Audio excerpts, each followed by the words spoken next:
Um grande abraço para você que escolheu a Band Mais para continuar se mantendo muito bem informado neste final de semana. E o nosso assunto hoje é a fonoaudiologia. Para isso, nós convidamos a fonoaudióloga Rebeca Iamarino, que aceitou o nosso convite e veio participar aqui conosco. Rebeca, obrigado por ter aceito o nosso convite. Eu que agradeço, é um prazer estar aqui com vocês. Até me enrolei no nome da função. Comigo aqui o Tiago Dantas, da condução do programa. Olá, Tiago. Olá, Edson. Olá para você que nos assiste. Vamos lá, mais um tema importante para toda a sociedade. A gente sempre fala de fonoaudiologia, Rebeca, e a gente tem, todas as vezes que aparece alguém tocando nesse assunto, a gente trata mais de uma maneira superficial. Por isso que a gente resolveu convidar você para perguntar, primeiro, se existe diferença entre autismo e o transtorno do espectro autista, que eu sei que você trabalha muito com esse público. Sim, é um assunto muito importante, né, que tem sido falado cada vez mais. E muitas pessoas escutam o termo autismo e outras escutam o termo transtorno do espectro do autismo. Na verdade é a mesma coisa, é uma forma da gente, é uma nomenclatura diferente. E o que é importante da gente entender é que no transtorno, quando a gente fala transtorno do espectro autista, a gente está pensando nessa palavrinha no meio, espectro. Ele mostra que as crianças, os adultos, os indivíduos que se englobam nesse diagnóstico têm uma variação muito grande de apresentação de características, então tem uma variação muito grande, então é um espectro, né? Então tem do nível 1, nível 2 e nível 3, então tem uma variação muito grande dessa apresentação dentro desse mesmo diagnóstico. Perfeito. Rebeca, pesquisando sobre o tema, estudando um pouco mais, eu vi que o autismo, no caso, ele é mais em meninos, em até 5 vezes mais. Eu queria que você explicasse um pouquinho por que os meninos têm mais chances de ter o autismo do que as meninas. Legal. Sim, a gente tem visto muito essa pesquisa. O que também a gente vê é o aumento do diagnóstico hoje em meninas, né? Muito porque antes, por falta de conhecimento mesmo, falta de estudo, não se conseguia identificar casos mais leves, e isso acontecia muito em casos de meninas, mas tem uma questão genética, né? Ainda não tem uma causa específica do autismo, a gente ainda não sabe exatamente qual que é o gene que causa o autismo, mas tem alterações genéticas e essas mudanças genéticas causam o autismo. Então a gente realmente vê um número maior no sexo masculino, mas a gente sabe que tem essa questão na genética. A gente sabe que a medicina evoluiu muito e até nós mortais agora temos muitas informações, a internet está aí para você pesquisar, de repente você está até receitando remédio aí, não deve fazer isso para o seu vizinho. Mas, de qualquer forma, quando é que você consegue identificar, a partir de que idade, que uma criança é autista? Perfeito. Hoje a gente já consegue identificar cerca de 2 anos. Há um tempo atrás isso acontecia lá com 5, 6 anos, era um diagnóstico muito tardio e consequentemente a intervenção também era tardia. Hoje, cerca, mais ou menos nos 2 anos de idade, a gente já consegue identificar sinais e já consegue iniciar essa intervenção. Quanto antes identificar, melhor. Então algumas famílias já têm alguns sinais de alerta, tem autismos, outros casos de autismo na família, então também já ligam um alerta para esse bebê que acabou de nascer e aí conseguem um diagnóstico mais precoce. Mas qualquer sinal, qualquer desenvolvimento que não esteja ali dentro do esperado, é importante procurar um profissional que vai conseguir guiar ou para um diagnóstico de autismo ou para qualquer outra alteração do desenvolvimento infantil. Agora, a gente sabe que o autismo ele tem alguns tipos, né? Eu queria que você falasse um pouquinho para quem está nos assistindo, um pouquinho os tipos de autismo que existem atualmente. Perfeito. A classificação ela é feita em nível 1, nível 2 e nível 3, tá?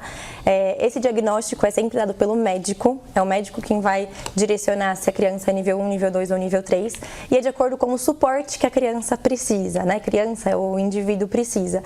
Então, as crianças de nível 1 são aquelas que precisam de menos suporte para desenvolver as atividades do dia a dia. Nível 2 precisam de suporte, um suporte substancial, e o nível 3 é um suporte maior. Então, a classificação é dada de acordo com a necessidade de suporte que essa criança ou esse indivíduo precisa. Agora, Rebeca, a gente sempre fala a gente sempre pensa em escolas especiais, em ambientes especiais. Agora, recentemente, alguns aeroportos estão até destinando salas para crianças autistas. Elas têm que ser tratadas de uma forma diferente ou ela tem que ser inserida mesmo no contexto e as pessoas têm que se acostumar com elas? a gente entende, principalmente no contexto escolar, que essas crianças precisam estar incluídas dentro de escolas com outras crianças, com crianças típicas, mas essa escola precisa oferecer um suporte para essa criança. Então, se ela está numa escola regular, a escola, isso é por lei, precisa oferecer um suporte para essa criança. Então, tem alguns casos em que a gente consegue entrar com profissionais da própria clínica, o que a gente chama de acompanhante terapêutico, que é essa pessoa que vai estar dentro da escola, dando o suporte que essa criança precisa. Em outros casos, quando a escola não aceita a entrada de um profissional, né, externo, ele pode oferecer também um profissional lá de dentro que vai direcionar o trabalho com essa criança. Pensando nesses outros ambientes, também precisa de uma inclusão, não somente uma inclusão no ambiente, mas também de pessoas capacitadas para saberem lidar com as dificuldades que essas pessoas podem apresentar, com estímulos sensoriais do ambiente, por isso que muitas vezes acontecem essas salas, né, mais preparadas com menos ruído, com menos informações no ambiente. Então isso também é muito importante, mas essa equipe que está ali dentro, né, seja do aeroporto, seja onde for, precisa estar preparada para receber também essas crianças. Deixa eu só fazer mais uma pergunta, Tiago. Mais do que dar uma atenção especial para a criança, menino ou menina, a família precisa aprender a lidar com isso, não é, Rebeca? Sim. Quando a gente pensa nesse trabalho, né, com a intervenção no autismo, uma das coisas que a gente trabalha de forma muito intensa é com os pais. Então não adianta eu fazer todo o meu trabalho, toda semana eu vou, faço as minhas terapias, mas eu não ensino esse pai a dar continuidade. A criança está comigo 1, 2, 3 vezes na semana e o resto. Então a gente precisa preparar esses pais, sim, tanto para o contexto da casa, que também vão surgir desafios, mas também para um contexto, por exemplo, eu vou fazer uma viagem, eu vou passar por diversos desafios. Como que eu consigo ajudar o meu filho a passar por cada um desses desafios de uma forma mais leve? Então a gente busca sempre ter treinamentos mesmos para os pais. Então, na minha prática, hoje a gente tem reuniões todos os meses com as famílias para que a gente consiga orientar questões mais específicas, questões gerais e capacitar essas famílias para que da porta da clínica para fora eles deem conta, né, de ter todo o cuidado, todo o suporte necessário. Ainda nessa questão de sociedade e tudo mais, eu percebi que está tendo bastante campanhas do governo federal, né, de conscientização, de como lidar com as pessoas com autismo. Você acha que é fundamental essas campanhas serem divulgadas com muita frequência, como está sendo, para que pessoas, digamos que ignorantes, que não têm o conhecimento do autismo, possam lidar e quebrar qualquer preconceito, porque as pessoas acham que o autismo, a pessoa que tem autismo, ela não pode conviver em sociedade. E a gente vê hoje em dia que não, que é possível, só que as pessoas têm que saber como conviver, como tratar essas pessoas. Então, você acha que é importante essa campanha que o governo está fazendo atualmente? É essencial. Quanto mais a gente falar sobre autismo, mais vai ser conhecido, principalmente para as pessoas leigas, né? A gente sabe que não é todo mundo que precisa ser especialista na área, mas entender minimamente para você conseguir acolher essa família, para você conseguir acolher essa criança, para você conseguir oferecer qualidade mínima, pelo menos no ambiente que ela está. Então, quanto mais a gente falar sobre isso, então, por exemplo, em abril é o mês da conscientização do autismo. É um mês em que muito se fala sobre isso e se passa informação. Então, a gente entende que quanto mais informação a gente tiver, melhor vai ser tanto para essas famílias, né, para a nossa sociedade no geral. Então, é essencial, isso tem que crescer cada vez mais e, de preferência, informações que são verdadeiras, né, porque também, como qualquer outra área, tem também informações que não são tão relevantes, tão válidas.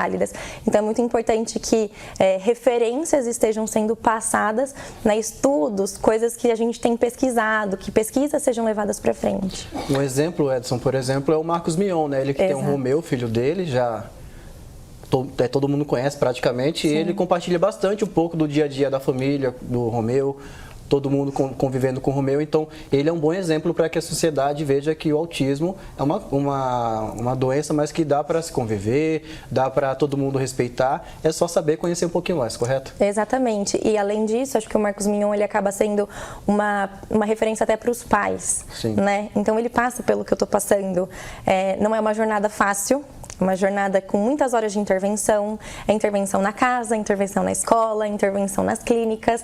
Então, as famílias se dedicam muito para isso. E ter alguém que representa, que fala a mesma língua que eu, é essencial. Além de, né, levantar uma bandeira tão importante quanto a do autismo. Sem contar, Rebeca, que muitas gerações anteriores à sua e à minha também, as pessoas às vezes escondiam alguém que tinha uma deficiência ou um problema qualquer, como síndrome de Down, por exemplo. Eu ouvi dizer, não tenho certeza, não tenho essa informação correta, de que o Messi seria autista. Mas caramba, um autista gênio. Ele só precisa ser entendido, então. Eu acho que o Messi é o polêmico, né? Tem gente que fala que ele é, tem gente que fala que ele não é. O que eu acho que é importante a gente entender é que tem esse nível 1. As crianças, os adultos nível 1, nem sempre recebem diagnóstico. Porque é aquela pessoa que criou estratégias e foi passando os anos e o diagnóstico não foi feito, principalmente muito próxima das outras pessoas normais, vamos dizer. Exatamente. Então, essas pessoas que não tiveram diagnóstico lá atrás, até porque não tinha tanta informação, não tinha tanta pesquisa, não tinha tanto estudo, então eles passam como uma pessoa típica, só que eles continuam tendo as dificuldades que uma criança autista tem. Então, muitas vezes tem dificuldade de uma inserção social, tá num ambiente com muita gente, se incomoda, mas não sabe por quê. Foi aquela pessoa que, quando eu era criança eu era muito envergonhado. Mas não é que era vergonha, somente uma vergonha. Podia ser uma dificuldade na comunicação social, na inserção social.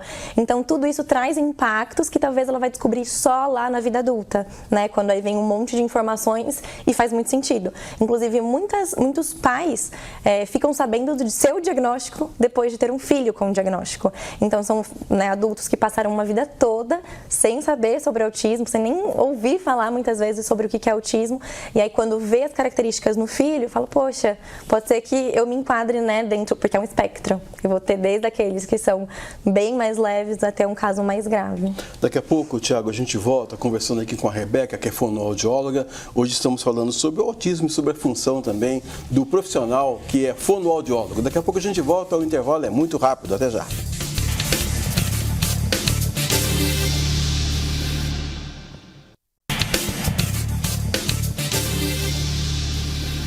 Voltamos com o segundo bloco do nosso Band Entrevista de hoje, falando sobre a fonoaudiologia, e a nossa convidada é a fonoaudióloga Rebeca Iamarino. Vou deixar para o Tiago fazer. Ele ia fazer uma pergunta, mas eu interrompi bruscamente para chamar o intervalo. Pode fazer a sua pergunta, Tiago.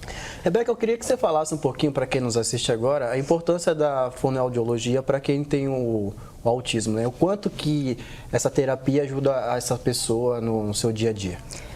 O diagnóstico do autismo, ele envolve critérios, né? Para a gente chegar no diagnóstico, a criança precisa ter alguns critérios. Um deles é o déficit na comunicação. Né? Então, muitas vezes é na comunicação expressiva e na comunicação receptiva. Né? Então, é uma dificuldade tanto em falar, tanto em se expressar, mas também em compreender. Então, desde o critério, a gente já consegue identificar a importância de uma fono nesse caso. Então, quando a gente tem crianças que chegam lá pequenininhas, a gente tem o objetivo de aumentar o que a gente chama de orientação social, que é o contato visual, a imitação, porque isso é base para uma possível fala.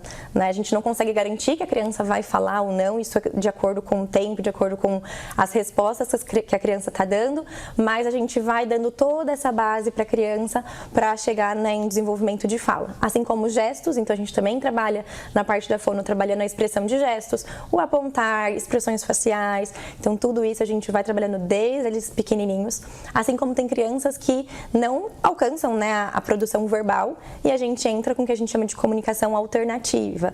Então tem diferentes formas de comunicação alternativa em que a criança não usa da fala para se comunicar. Então ela pode usar de fichas para se comunicar, ela pode usar de um tablet para se comunicar.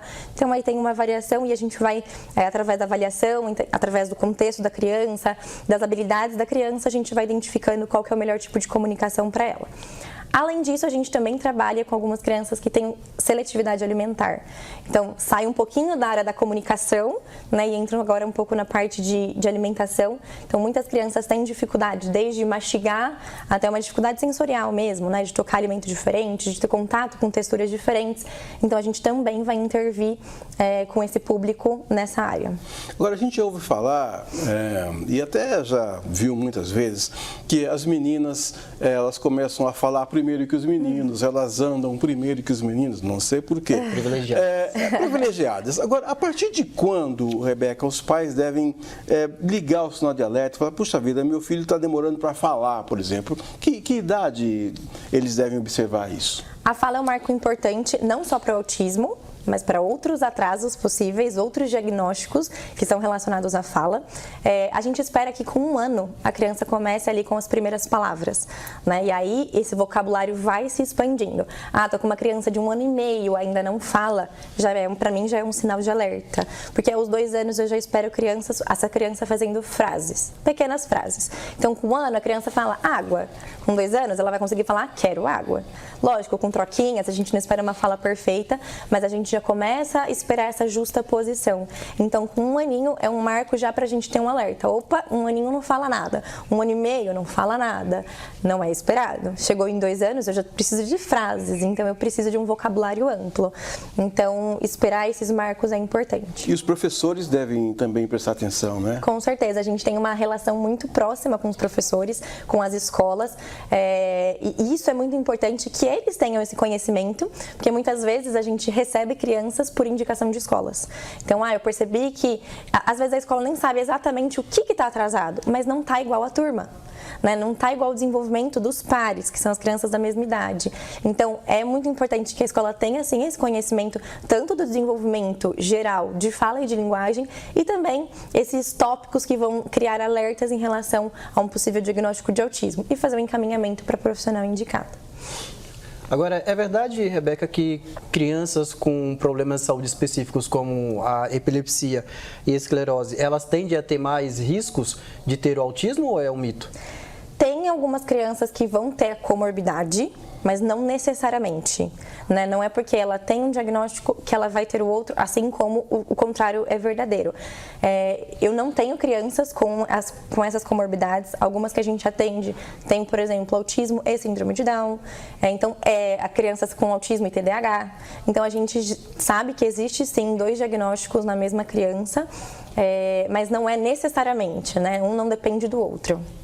Agora, Rebeca, se a pessoa tem alguma intercorrência fora da curva, por exemplo, um acidente vascular cerebral, aí também a presença do fonoaudiólogo é de uma importância fundamental, né? Sim, muitas vezes a gente tem que pensar que o cérebro tem diversas regiões, né? E quando uma região de fala é afetada, a gente sabe que a gente vai trazer consequências tanto para a comunicação expressiva ou para a comunicação receptiva, e é onde a fonoaudióloga entra. Então a gente tenta ajudar, normalmente são adultos, né? Pode acontecer em criança, mas normalmente é um público mais de adultos, a voltar a restabelecer essa fala, a restabelecer essa compreensão. Os 2 podem estar alterados, ou um ou outro, depende do local que foi afetado, e aí a fono entra com esse papel também, de ajudar a buscar palavras de volta, estruturar frases de novo, reaprender essas habilidades que a pessoa já tinha. E é um trabalho, sim, fundamental, Thiago, porque a pessoa geralmente, quando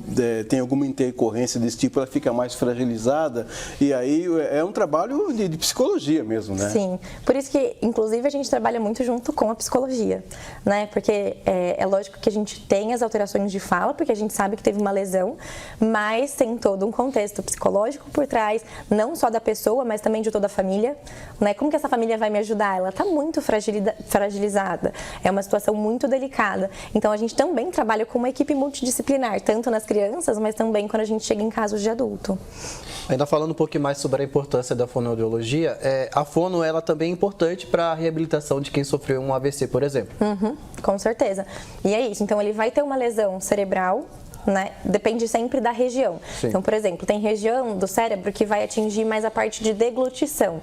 Então, aquela pessoa que não consegue comer, às vezes precisa até de sonda, né? Então, a fono entra para ajudar. O que esse paciente pode comer?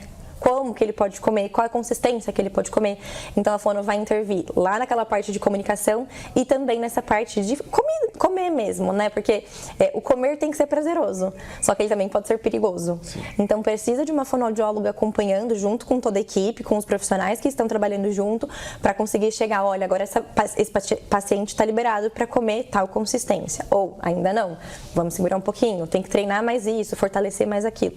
Então a fono também vai atuar nesse nesse público. Agora, um apresentador de TV, assim, que tem dificuldade para falar, você também dá jeito ou não, Rebeca? Com certeza.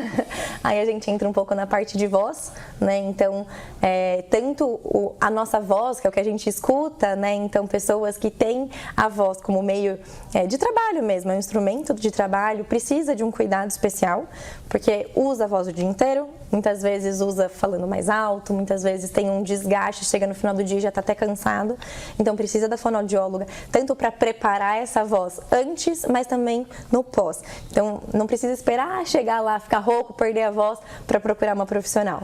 Então precisa, além de pessoas que buscam a fonoaudióloga para tentar também melhorar na dicção, né? Então, não tenho problema, eu consigo, eu já sei treinar, as minhas pregas vocais estão ótimas, mas eu quero melhorar a minha dicção, eu quero melhorar a minha fala em público. Isso também é papel da fono, porque a gente está englobando tudo da comunicação, né?